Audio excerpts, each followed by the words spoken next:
Consultant spine and neuro surgeon ఆస్ట్రోరమిక్స్ hospitals Guntur. ఈరోజు మనం మాట్లాడుకునే topic red flag signs in headache. సాధారణంగా హెడేక్ అనేది చాలా కామన్గా ప్రతి ఒక్కరికి వారి వారి జీవితంలో ఏదో ఒక టైంలో హెడేక్ అనేది కామన్గా వస్తూ ఉంటుంది.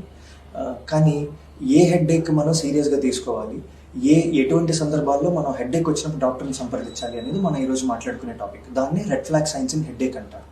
ఎవరికైతే 4 నుంచి 6 వారాల పాటు కంటిన్యూస్గా తీవ్రమైన తలనొప్పి ఉంటుందో, ఎవరికైతే హెడేక్తో పాటు కళ్ళు మసగా ఉండటం, లేదా కాలు కానీ చేయి కానీ పట్టు తగ్గటం, లేదా యూరిన్ కంట్రోల్ లేకపోవటం, దీన్నే ఫోకల్ న్యూరలాజికల్ డెఫిసిట్స్ అంటారు. ఎక్కడో అక్కడ చిన్నపాటి న్యూరలాజికల్ ఇబ్బంది ఉంటుందో దాన్నే ఫోకల్ న్యూరలాజికల్ డెఫిసిట్స్ అంటారు. లేదా ఎవరికైతే హెడేక్తో పాటు ఫిట్స్ వస్తాయో, లేదా ఎవరికైతే తలకి గాయం తగిలినప్పుడు తర్వాత సివియర్గా హెడేక్ ఉంటుందో, ఇంకా ప్రెగ్నెన్సీలో ఎవరికైతే హెడేక్ ఉంటుందో, ఇవన్నీ red flag signs in headache అంటారు. వీళ్ళందరూ కూడా తప్పకుండా డాక్టర్ని సంప్రదించాలి. ఒక న్యూరాలజిస్ట్ లేదా న్యూరో సర్జన్ని కన్సల్ట్ అయ్యి ఫర్దర్ మేనేజ్మెంట్ కోసం మీట్ అవ్వాలి.